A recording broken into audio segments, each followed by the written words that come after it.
Globally, it is estimated that 1 in 3 women will experience gender-based violence in her lifetime, and it can undermine the health, dignity, security, and autonomy of its victim.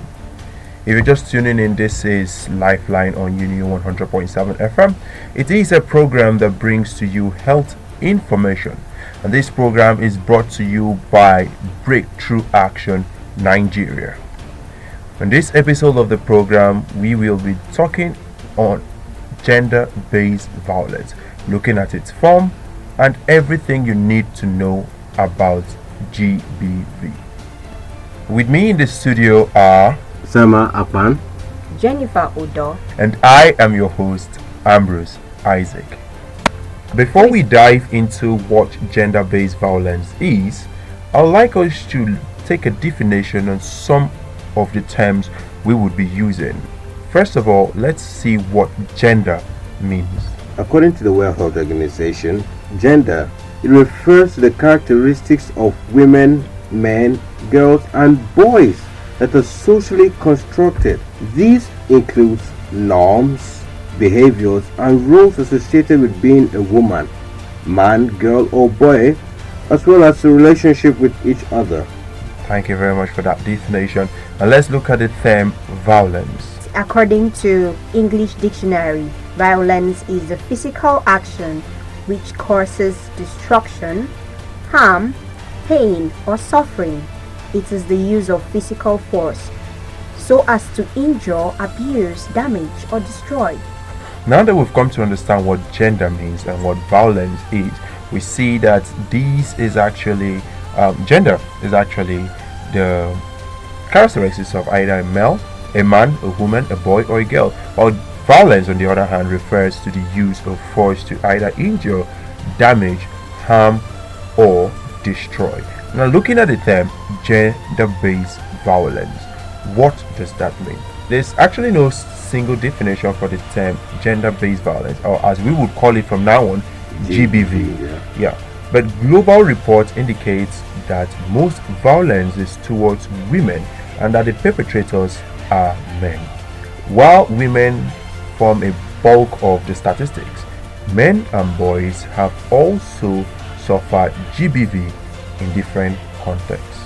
Even though there is no single definition of the term gender-based violence, earlier definition of gender-based violence were geared towards violence against women and girls, and in 1993 the first official definition was made.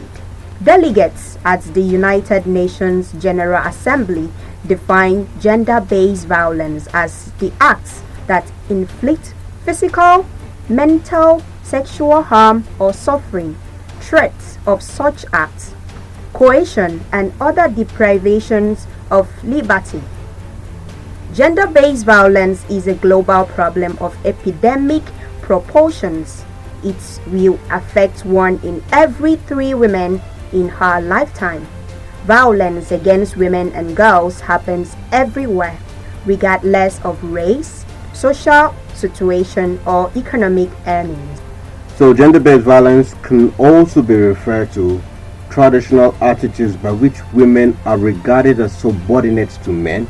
They also include stereotype roles which perpetuate widespread practices involving violence or coercion, such as family violence and abuse, further forced marriages, dowry deaths, acid attacks, and female circumcision. We've seen the definition of gender-based violence by the United Nations. We've also heard from Sema what traditional attributes have caused women to go through. This is what we mean by gender-based violence. Basically, any physical, sexual, emotional, financial harm that is inflicted on a person based on their violence. Like Sema said that we could also see gender-based violence as a traditional attitude, which are basically the practices, right? Yeah, The practices that happen in a rural setting, mostly geared towards women. But men too. Men too. Okay, do you have any experience? not experience per se, any person with a similar traditional attitude of GBV geared towards men? It's there, but it's not that pronounced like you have women. any? That's what I'm saying. It's there. Like if you go to the village, you see there are some certain, especially this gender-based violence. It's not just the sexual part. It's not the physical abuse. It's emotional abuse. It comes in too. So when we want to check at that, if we try to balance this, you see that men too, they suffer silently. So that's why we are bringing this topic, so that we when we talk about the expectations of men, societal expectations of men, we could also see that some of the things that are expected of men, like men don't cry, men are not expected to cry, and men are expected to be strong. Things like that are, though they are not necessarily physical violence, but they are also some form of emotional violence, and we could also classify them as gender-based violence. When we look at genital mutilation, that it does get towards the women. When we look at some rural practices like dowry debts and marrying of one's dead husband, something like that. Describing of incisions on the faces. But I think modernization and I think they've come to realize that certain things, practices like this, is quite unnecessary. So I feel like things are revolving gradually. It keeps changing. Because even at the part of when someone told me about patriarchal dominance, I find it so much on the men's aspect, because some men feel that if they don't being the alpha male who they're supposed to be, a lot of persons call them effeminates. They're also feminine, they can't do this, and sometimes they're not regarded to as anybody in the society. Okay, let's go out in the streets and then hear what people have to say, their own knowledge about GBV. Gender-based violence to me is violence that pertains to a particular gender, like somebody being molested because the person is of a particular gender. It could be male, it could be female, it's just that we have that of the female more common, since females are termed the weaker vessels. So it could be in different forms. It could be rape, it could be any form of sexual harassment, it could be child trafficking, it could be there are so many instances. I think it's more of gender equality. Actually, I just think it's more of gender equality. Definitely. When, personally, I don't like situation that one gender is actually biased to a certain thing. I don't actually like it, so definitely. Gender-based violence is basically any type of violence that is directed against someone because of their gender. This could include physical, sexual, psychological violence, as well as social harm. Gender-based violence could happen anywhere. It could happen in your room, it could happen at home, it could happen in school, even in church. Even in the church. And that is very rampant these days. Okay, you've heard it from those out there, their own thoughts on what GBV actually is. It's quite a shame that most of our youth do not know what gender-based violence is. And most persons pretend gender-based violence to only women and girls. And I think that is quite sad. Because also, as we said earlier, that also men and boys also do face gender-based violence. Because that's the thing, there's a difference between GBV and VAW. That's the violence against women. So later episodes we'll get to talk about the difference, but for today we're looking at gender-based violence, which is basically violence against a person based on their gender, be it male or female. So let's look at global recognition of gender-based violence. Okay, the International Day for the Elimination of Violence Against Women and Girls has been observed as a 16-day activism campaign against gender-based violence since 1991. The campaign runs for 16 days from 21st November to 10th December, which is seen as a Human Rights Day every year.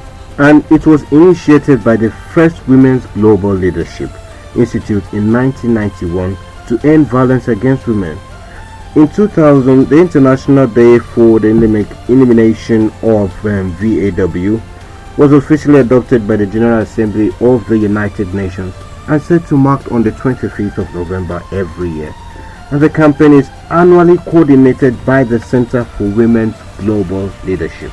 Yes, we continue to work every year to try as much as possible to eliminate violence against women and also gender-based violence. It's quite sad that we dedicate 16 days every year to talk about or do a campaign concerning the violence against women and also gender-based violence, but yet our youth out there on the street do not know exactly what gender-based violence are. It's actually a sad thing to look at. Due to poor sensitization and campaigns that have been done, only a few persons have actually taken interest into doing this, and most people feel that it is the work of the government or some international organizations to do this alone. And so because of this, a lot of persons are not aware of what it is, so they go on perpetuating the same things. Based on our voice note, like the voice note we've heard, the Vox Pop rather, you realize that it's their perception is about women alone. Yeah. Because the society has made it so that women are the punchbacks. Yeah. Let me put it that way. So so I feel if there's kind of a push in through government organization, NGOs to rural areas, because that's majorly for me is the target. Mostly they don't really know what this is. Like even women, they suffer in silence without even knowing they are being abused. Men are also being abused without being knowing that this is what it is.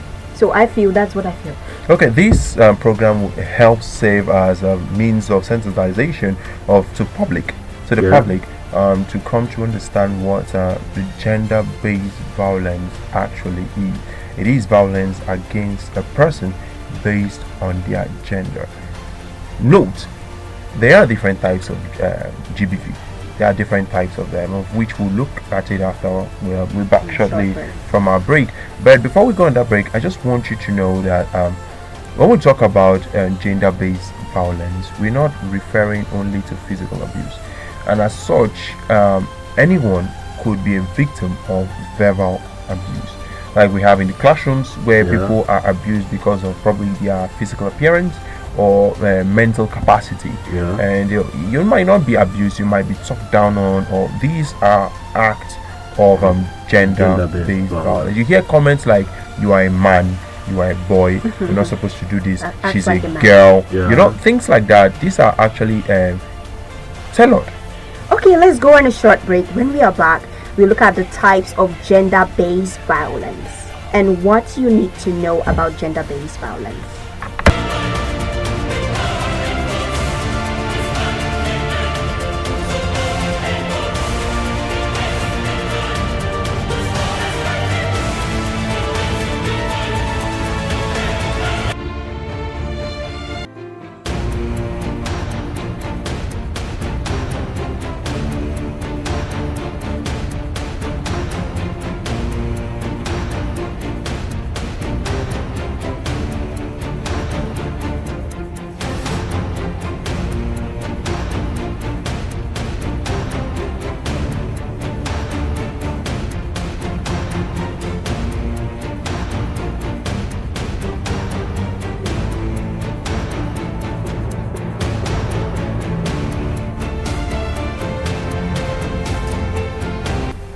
Welcome back from that short break. We're glad that you've been here with us also. This is still Lifeline on Unity 100.7 FM, and we have been talking about the world's view on gender-based violence.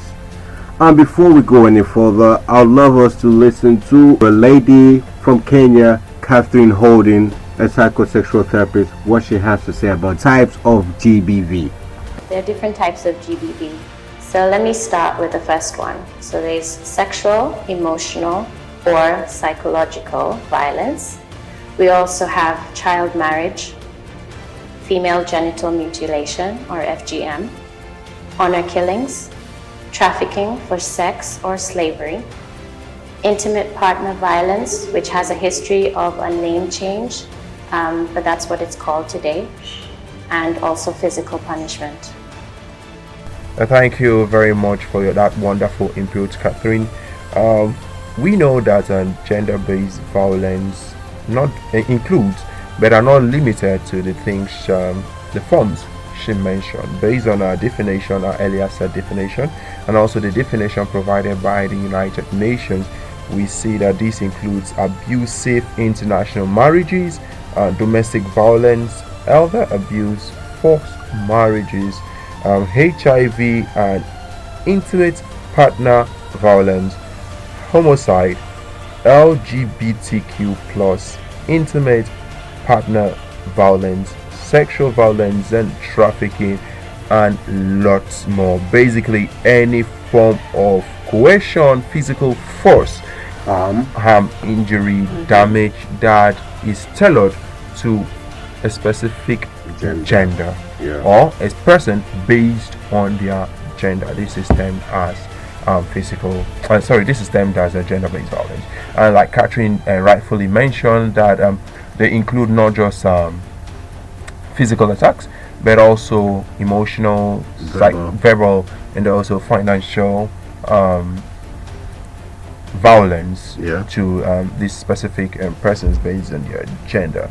And we will go in subsequent episode, we'll dive deeply into these various forms and explain its causes, its effects, and probably we'll look at how we could identify GBV and in its various forms.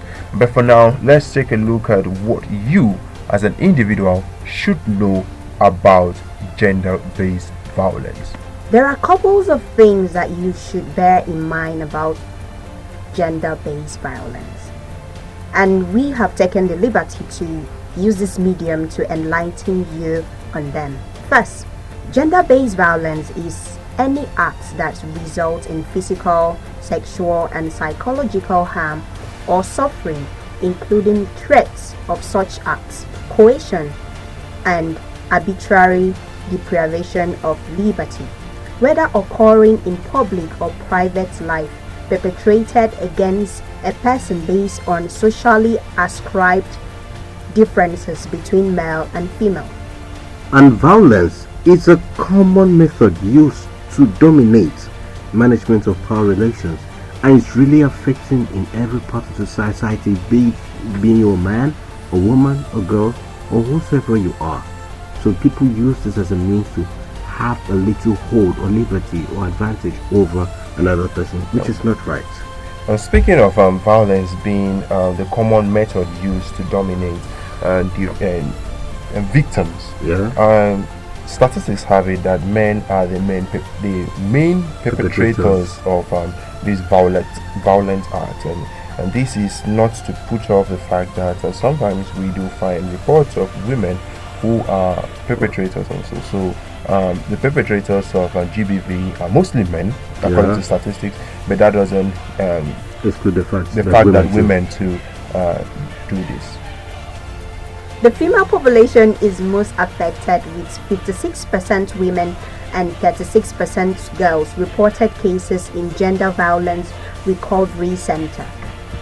Between 39% and 47% of Kenyan women experience gender-based violence in their lifetime, among the highest rates in the world. Men are survivors too. According to the Gender Violence Recovery Center, reported cases rating 5% boys and 3% men.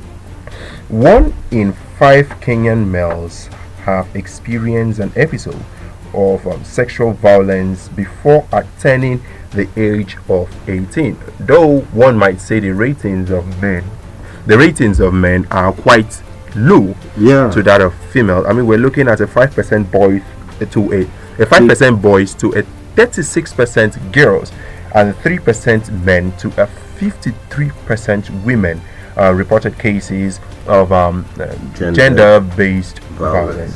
What do you think the case may be? Do you think the statistic is really? Well, looking at it statistically, I would say that the reported cases in men are rather low because of stereotype. I mean, society has it that as a man, you're not supposed to, express some form of emotional hurts and the rest of them. So you find issues that, imagine a guy walks up to you and be like, "That guy, this girl raped me," and they'll be like, you know, shame, say, "Woman raped you." Yeah. You understand? Cases like that would have men who have been victims of GBV keeping silent, and also for the women, they also keep silent because having someone who would fight for your rights is not that easy. So statistically, I would not say these statistics are rather correct, but it's the best we can get based on reported cases. But there are more cases, and when we look at those who have been silenced based on traditional beliefs and social norms, most people have been silenced. And then when we look at domestic violence, 38% of every married woman have experienced physical violence, compared to the 9% of every married man.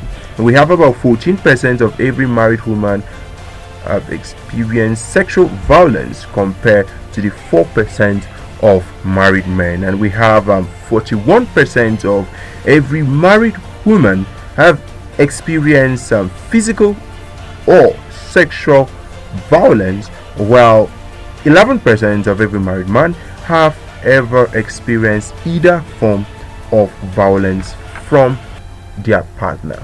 And because violence is the main method, we find out that men, like we rightly mentioned earlier, are the main perpetrators of these acts, and that is why the ratings are having more reports of women being survivors of GBV. And that is why most times you would have people tell GBV to women specific. Yes, though it is it's not gender specific, it's both genders.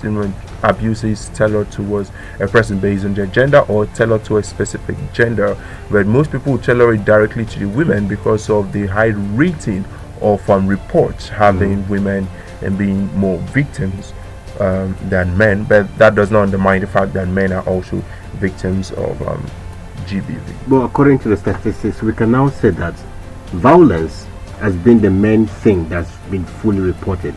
We have several violence, like the arbitrary ones we talked about. We have domestic violence, emotional violence, coercion, definitely. The one's use of weapons to hit a person, incisions, verbal, and so much more. And this has affected a lot of persons so much that they don't have the voice to talk no more. The issues we have in our societies is that most perpetrators, when catched, like for example, we have a teenage boy abusing a minor, and both families become aware of it. We find instances, instead of the action being taken seriously, we find pleading, and then some form of backhand, and everything goes to. I think I've also heard the one of older, like someone that is old enough to be your father, raping a very tender child, because like 5 years, cases like that. There was a particular case that a man, I would say it is quite vulgar. It was sad to hear that a man used razor blade on a baby, I think 5 years old, to open her. But the issue we have here is that for most perpetrators, they go scot-free because those that finally get or get hold of these perpetrators don't follow through with the law. We have laws in place for things like this, but then you just see how two people just come and negotiate a ransom. I mean, you can't ransom one's mental health, mental state of being. You can't pay for that. I mean, this is a tragic incident that is going to leave you with an emotional scar for a long period of time. Sometimes most people don't even come out of such state, and you're having somebody who has. What are the chances that after he pays his way out of the first one, that will be the end? Okay, That's it. it's actually sad because nobody actually knows. Because he does this, he Yeah. did it with his full senses intact. He did You know, it. they say is the devil. The devil made The me. devil, I don't. This devil don't suffer. I mean, someone does this with his full sense. Okay, even if he was under the influence, what assurance do we have that that human being will not, because she has not received some form of punishment to push away that devil? So that when next see the devil comes and whisper to him, he's like, no, I don't want this. I remember what you just will. After all, you see someone who now keep the money after doing the act. Who now like, sorry, this is not this. These are things that actually continue to promote such acts, and we have it that most people that have been abused, have been victims of GBV, go ahead to become perpetrators of GBV, and it's a really sad something. Because most of them believe that their voices are not heard. So rather, since you did that to me, I'm also going to inflict the same thing. And most people Someone they just have the notion that it is the normal way. And I this feel is like what's done. I feel like too there's this psychological. If you, that's why I was talking about. I was trying to see whether they follow that your cousin issues. I'm very emotional about. I feel like it has a way of affecting someone's mental Definitely. sense of reasoning, because you now feel like there are some instances where maybe a lady, she feels like, no, please, I can't even go into maybe marriage, A relationship, or even I can't even stay with the opposite gender in an environment that is secluded, and you know, all those trauma and all those. She now feels every other man, every other guy is as a like threat. that. Yes. And the most sad part is that for the extreme cases for women that actually they are after their rape and they happen to have a baby out of that accident, they actually look at They remember the child as a problem. especially if the child is male, that okay, it's going to be like the father. The father came and did this, and she doesn't want anything to do with it. Sometimes they actually give the child out to the motherless baby home or throw them in the bush or something. There are some cases they will send the child to the grandmother, and then the grandmother will be the mom, and the baby will now be calling the mother Auntie Rosie. not knowing what's going on. Yes. So it's actually sad, and I think there needs to be more proper care towards this thing. Yes, and so in later episodes we will look at the causes. We try to understand the causes of GBV and see its effects. We're just brushing through the tip of the iceberg, but we'll look deeply into this matter and see the causes and its effect on its victims. And then we'll also look at ways we could identify such things and how we can prevent it from further escalation, how we can reduce its hold on our society. Not also forgetting the part that we're going to also get more of these instructions and information from other persons too. Yes, definitely. So our sources for our statistics and the informations we got to cover this program, we got our information from the World Health Organization. We also got some information from World View, and we also got some information from the Gender Violence Recovery Center down at Kenya. And this is how we draw a wrap to the program. Remember, Lifeline is a health program right here on Union 100.7 FM that brings to you health information, and main topics will be about malaria, tuberculosis. We'll look at immunization, HIV and AIDS, and also gender-based violence, like today's episode. And for more importantly, stay tuned and catch us every Monday by 3 p.m. as we will also repeat on Friday by 3 p.m. And this is us saying stay blessed and enjoy the rest of the broadcast.